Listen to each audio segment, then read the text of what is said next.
And the public meeting order, roll call please, Dave. Anderson? Mr. Rose? Here. Mrs. Dodson? Here. Mr. Dixon? Here. Mrs. Dodson? Here. Mrs. Dodson? Here. Mr. Rose? Here. Please rise and join me in the pledge of allegiance. I pledge allegiance to the flag of the United States of America and to the republic for which it stands, one nation, under God, indivisible, with liberty and justice for all. Are there any questions regarding the agenda? If not, I will take a motion.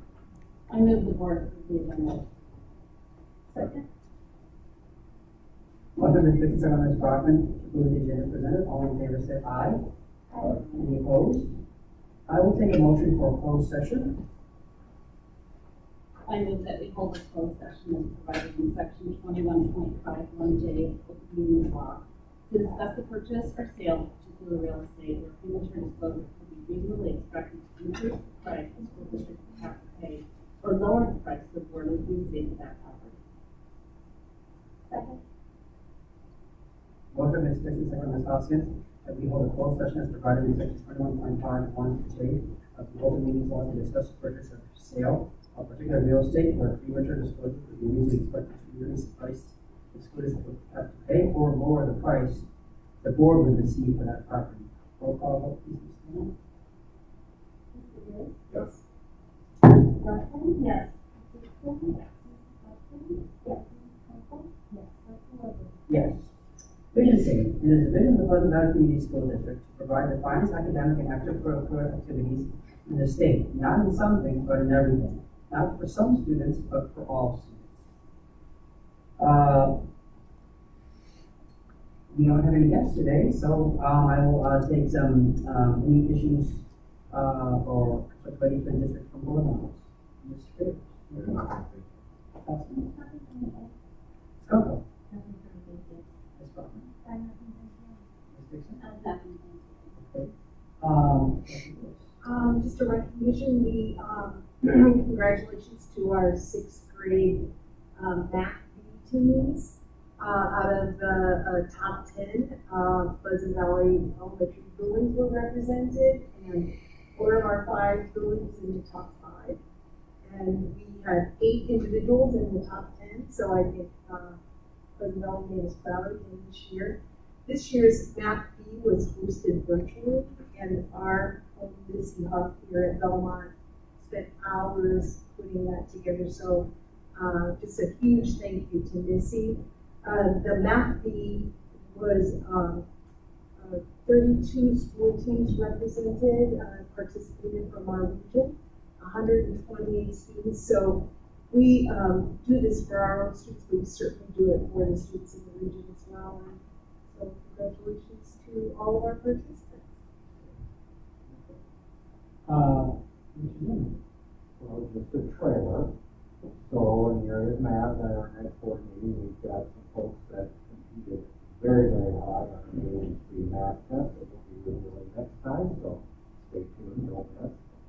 And then maybe we'll get our journalism. But in the meantime, choir over the weekend with the Iowa High School Music Association Sing Solo and Ensemble Contest. There we had, Pleasant Valley had 26 ensembles and individuals compete, of which 16 received a Division I superior rating, 8 and Division II excellent, and 2 Division III good. And they had 2 outstanding performances. One ensemble, the Lady Tones Magical, and one individual, Una Africanadula. Service learning, this is one that I know we're going to be getting reports on, and we will have Ms. Maya here at the next board meeting to give you a rundown, but here's where we're at heading into prom. Seniors that have incomplete 9, 10, or 11, 12, they are now down from 4 to 3.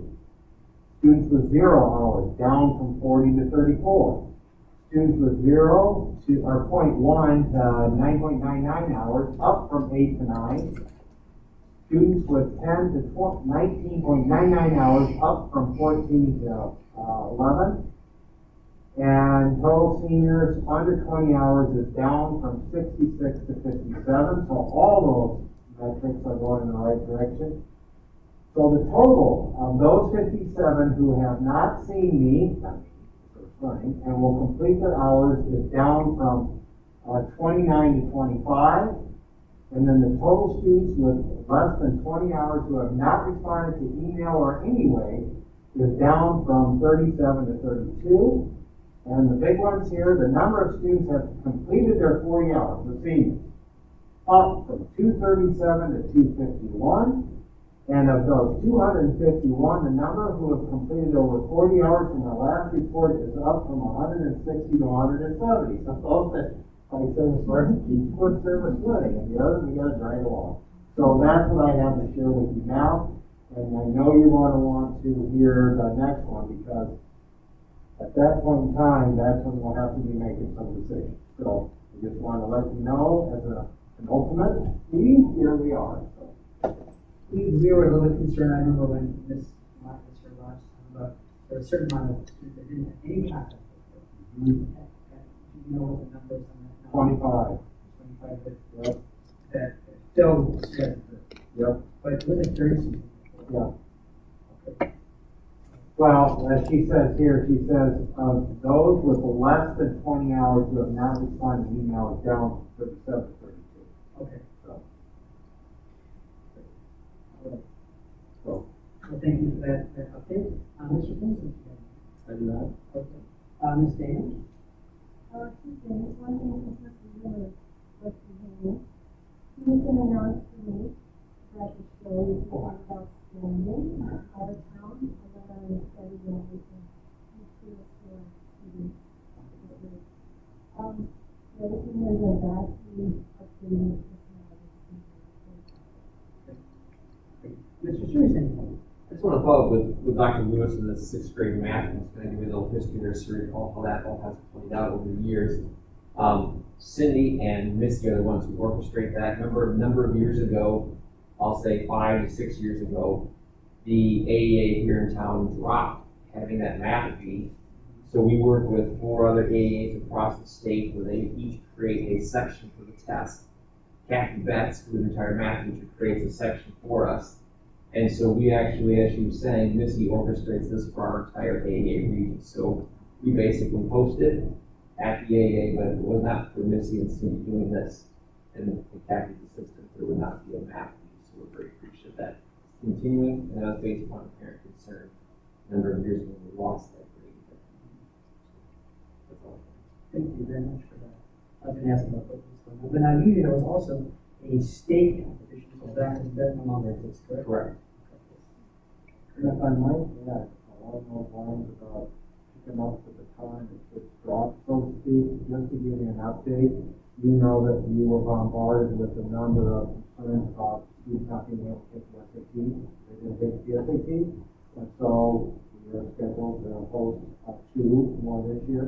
Well, we are scheduled to host, and we're going to be the sole area provider of that test going into next year. So Port Central stopped doing it, there's more people showing up as TV people, so we thought, well, we're not going to go ahead and take it up and go from there. So we've got folks coming from the Illinois side, out of the city, all over. So All right. Consent agenda. Are there any questions on this meeting's consent agenda? Now I'll take a motion. Move the board approve the consent agenda as presented. second. Motion, Mr. Ayers, second by Ms. Brockman, to approve the consent agenda. All in favor, say aye. Aye. Opposed? Just one thing on the consent agenda, I was going to say, I think Mrs. Mike's name misspelled. It says Christian Mike, or is it Christian Mike? Sorry. So we just want to fix that. Okay, approval of bills. General fund? I move that general fund has reached in the total amount of $267,380.47. Motion, Ms. Paulson, second by Ms. Kunkel. The general fund warrants be issued and payment of the bills presented. Are there any questions? All in favor, say aye. All opposed? Nutrition fund. I move that nutrition fund warrants be issued for a total amount of $74,799.98 included in this presented. Second. Motion by Mr. Ayers, second by Ms. Dixon, that the nutrition fund warrants be issued and included in those presented. Are there any questions? All in favor say aye. All opposed? Elementary junior high activity fund. I move that elementary junior high activity fund warrants be issued in a total amount of $6,236.47. Motion by Ms. Dixon, second by Ms. Parkman, that the elementary junior high activity fund warrants be issued and included in those presented. Are there any questions? All in favor say aye. All opposed? High school activity fund. I move that the high school activity fund warrants be issued in the total amount of $35,035.57 and payment of invoices presented. Motion by Ms. Kunkel, second by Ms. Hopkins, that the high school activity fund warrants be issued and the motion presented. Are there any questions? All in favor say aye. All opposed? Capital projects fund. I move that capital project fund warrants be issued in a total amount of $483,760.36 and payment of invoices presented. Motion by Ms. Stockman, second by Ms. Dixon, that the capital projects fund warrants be issued and payment of invoices presented. Are there any questions? All in favor say aye. All opposed? Capital fund. I move that capital fund warrants be issued in a total amount of $210,932.48 and payment of invoices presented. Motion by Ms. Hopkins, second by Mr. Ayers, that the capital fund warrants be issued and payment of invoices presented. Are there any questions? All in favor say aye. Opposed? Internal service fund. I move that internal service fund warrants 6224 through 6229 be issued in a total amount of $421,768.21. Included in those presented. Motion by Ms. Dixon, second by Mr. Ayers, that the internal service fund warrants 6224 through 6229 be issued and payment of invoices presented. Are there any questions? All in favor say aye. All opposed? Trust fund. I move that trust fund warrants be issued in a total amount of $561.92 and payment of invoices presented. Second. Motion by Mr. Ayers, second by Ms. Kunkel, that the trust fund warrants be issued and payment of invoices presented. Are there any questions? All in favor say aye. All opposed? Okay, we don't have any old business, so we'll move on to new business. The 2020-2021 certified budget amendment presentation, Mr. Kinsler. Okay, this is the board meeting each year that we traditionally amend the budget for the year. And the main reasons for doing it are to reflect spending any miscellaneous income that we received this year that we did not anticipate receiving prior to the year starting.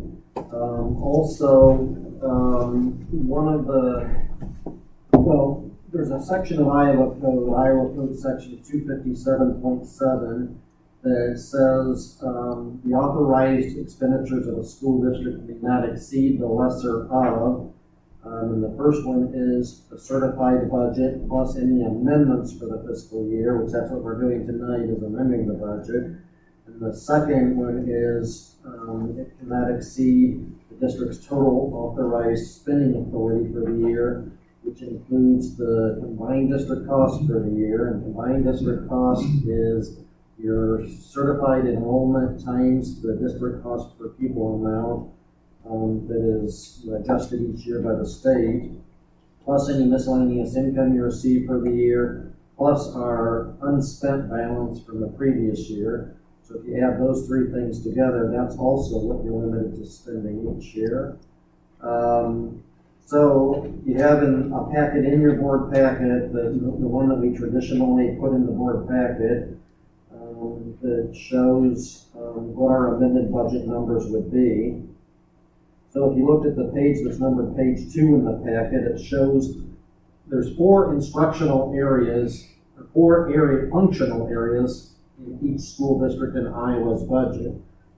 One is called instruction, the second one is called total support services, the third is called non-instructional programs, and the fourth is called total other expenditures.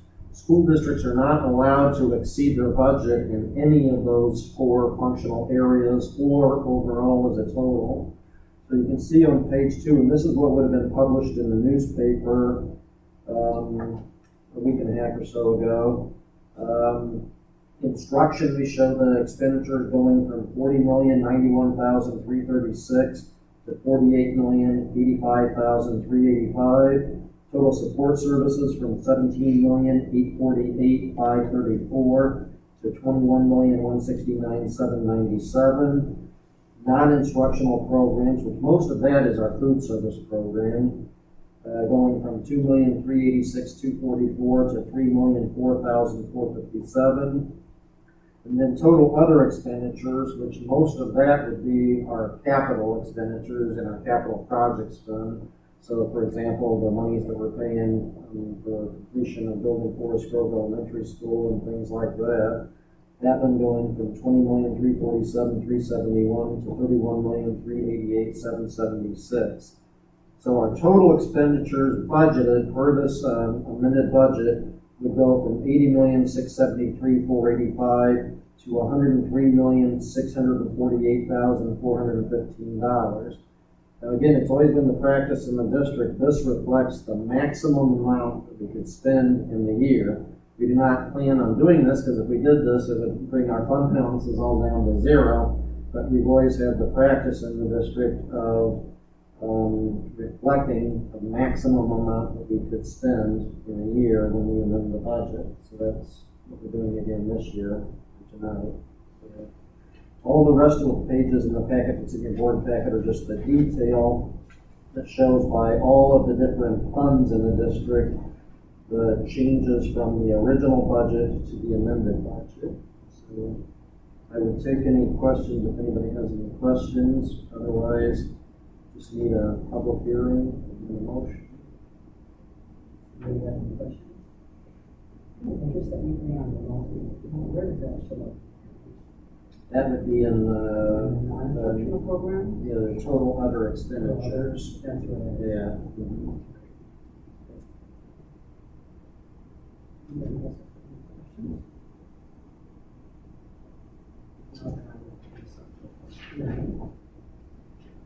Public hearing, does anybody have any comments regarding the, our fiscal budget, or budget that we have amended? Seeing none? Public hearing, and now I will take a motion. I move that the board amend the 2021 budget as adopted on April 13, 2020 by changing estimates of expenditures as presented in the notice of public hearing for amendment of the current budget for 2020.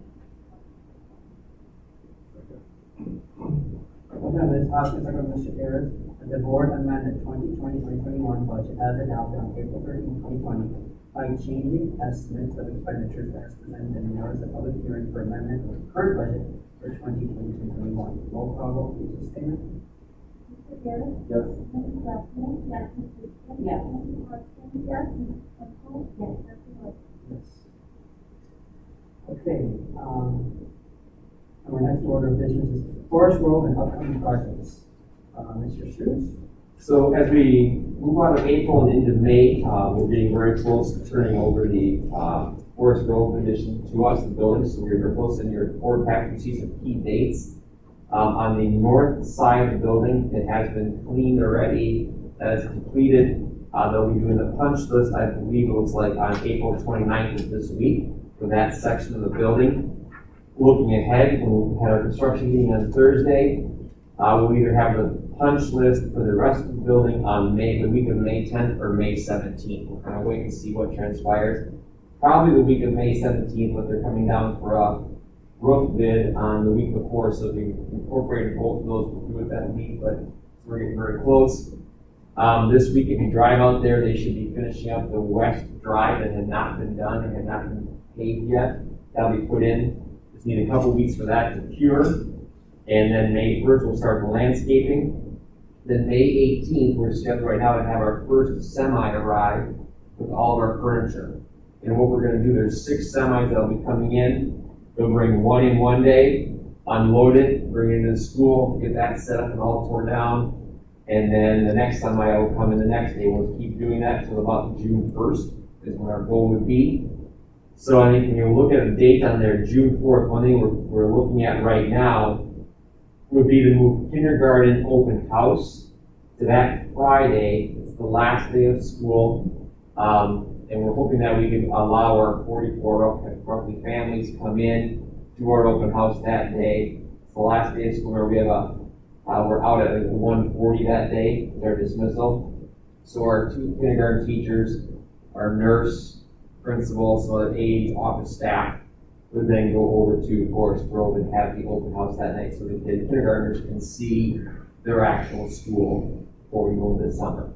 The rest of the district is having their kindergarten open house on May 21st. So we have about a week here before we communicate that out to everybody. So we'll make sure everything's set and ready to go. But that's our plan as of right now.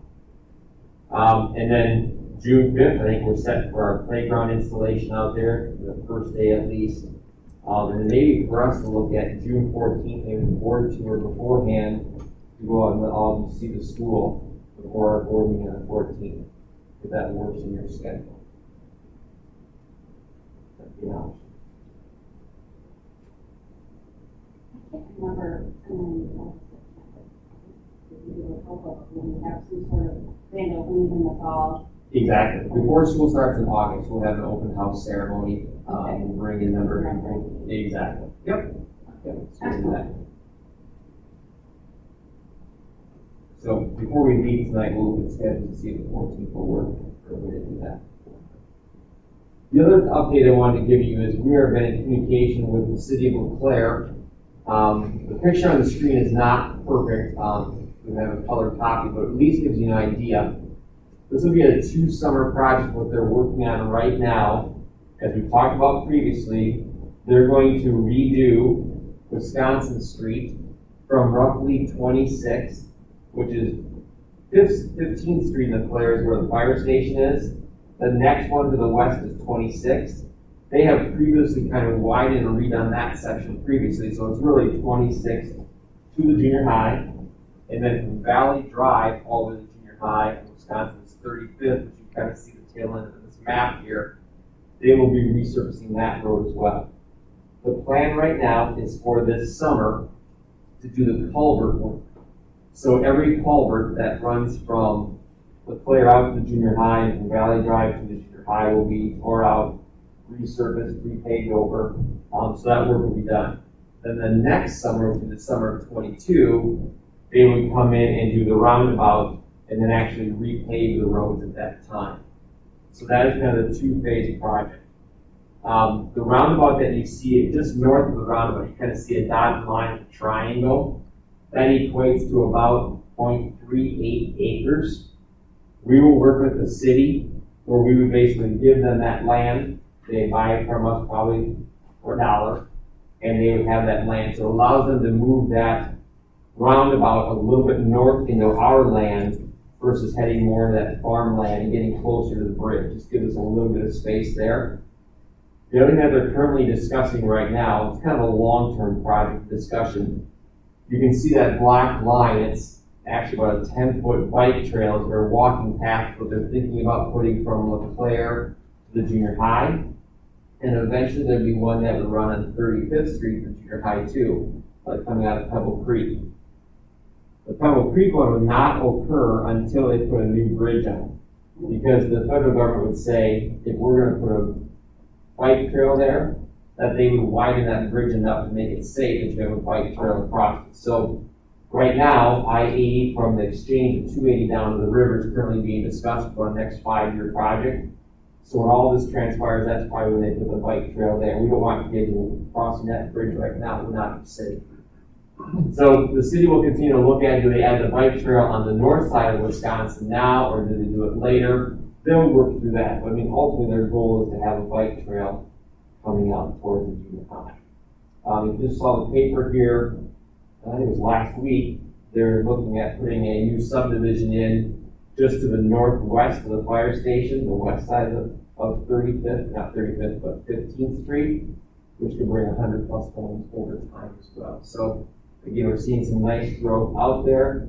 The other conversation we have with the city, long-term looking, what's our options to put the junior high on sewer, on city sewer? Because right now we are not on city sewer. And as these additions keep coming out towards junior high, we'll need to tie in at some point. So those are all discussions we're having with the city, and we'll see where they go. But that's kind of the update right now of where we are with this project. It should not impact, for example, summer school this coming summer, summer of 22, we might have to. They're looking at somewhere between 10, 14 weeks to do the roundabout. So that's basically the summer length of time. So as soon as school's down, they start working on that roundabout and have it ready for the school weekends. And will there be any cost to us in cutting the roundabout stuff into our road fund? No cost to us at all, no. Now, you kind of have it so that will it go straight or will there be a jog? So just how we have that jog right now, that jog would stay there. It would just be a little bit less of a jog because they're bringing the roundabout a little bit closer into that turn right now. But the turn would still stay there. Yeah. So you're seeing an old picture of the tennis courts right now. Right. When you come out, it kind of comes back where that line is. Okay. Yep, so that would stay there. The roundabout would be, I'd say, very comparable to what you see at Middle Road. And when you drive over that, there's a curb, but it's a rolling curb. Yeah. So for example, when we talk to Dan Sure about semis or combines, when they go around that, they would just probably have a wheel up on that curb and they'd be fine. It's not going to impede their ability to go around. Buses are okay. Buses are good. Yep, yep. And the reason why they went the roundabout, they did a number of studies and they showed traffic, and it's almost more cost effective to put a roundabout than in multiple turning lanes. So if they watch cars coming in the traffic pattern, anticipating cars, this is more efficient, more effective than having multiple turn lanes and stop signs. So,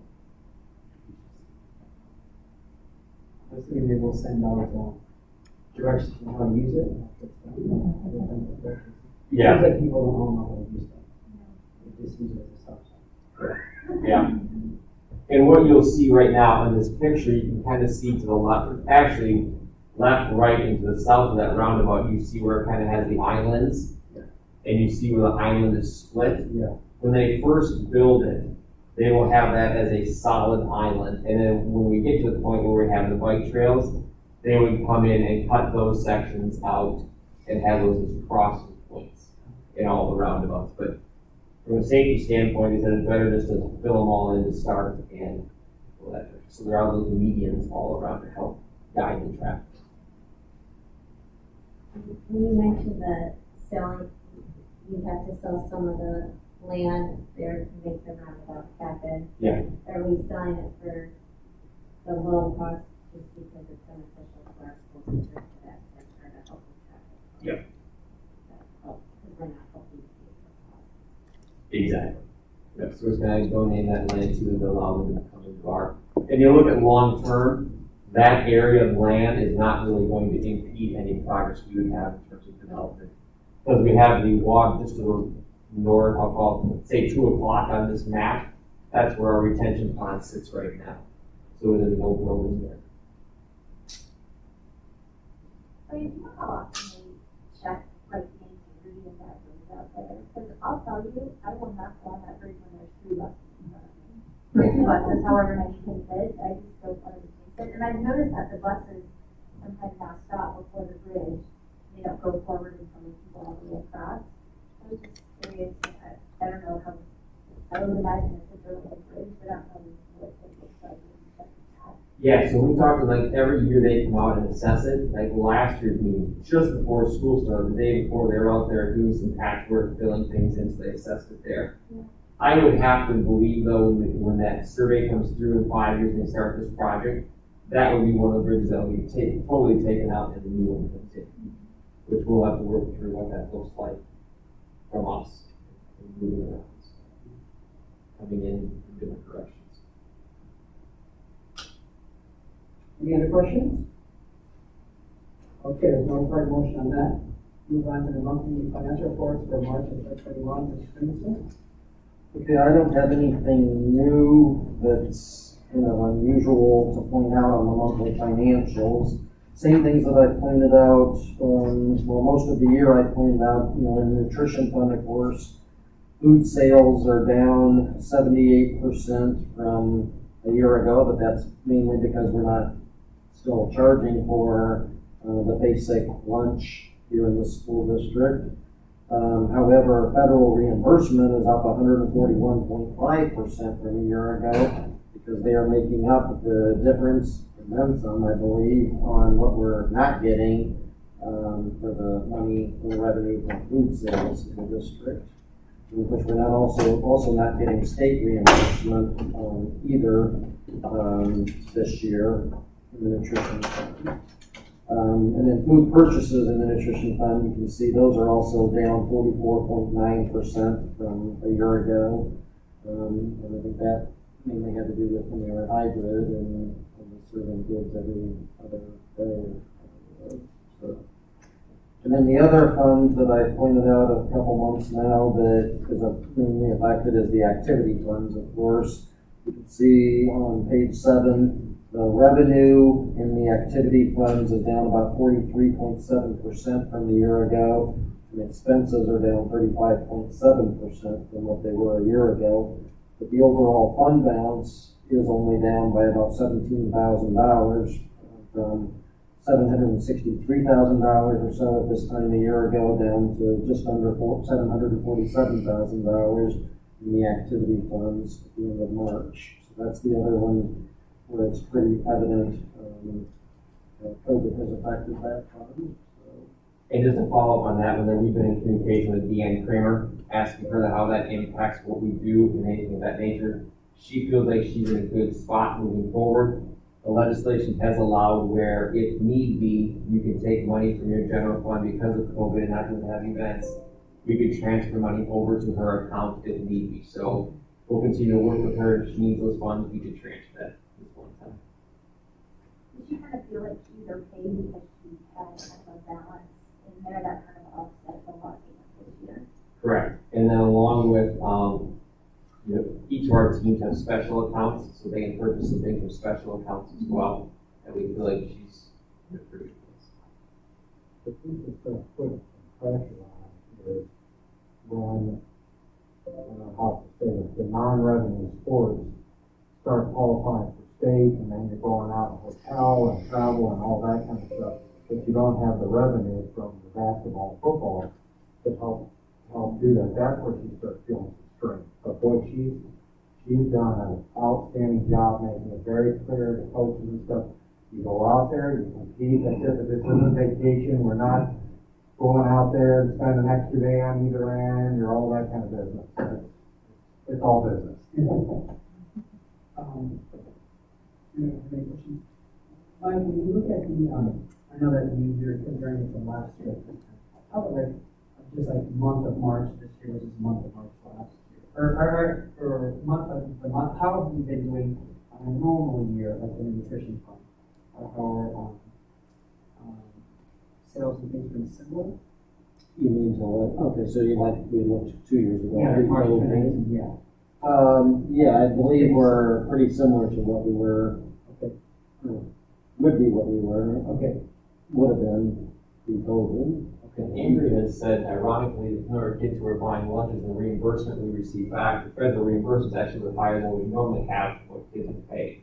So right now, they're eating, we're actually in a pretty good place with the federal reimbursement than we may have been if we weren't getting those funds. I just wondering if maybe have you noticed any change in behavior, maybe less people buying lunch at school for whatever reason?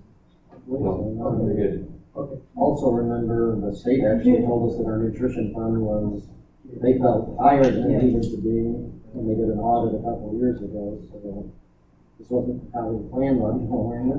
Right. Any other questions? Now I will take a motion. I move the board accept the monthly financial reports for March 2021 as presented. A second.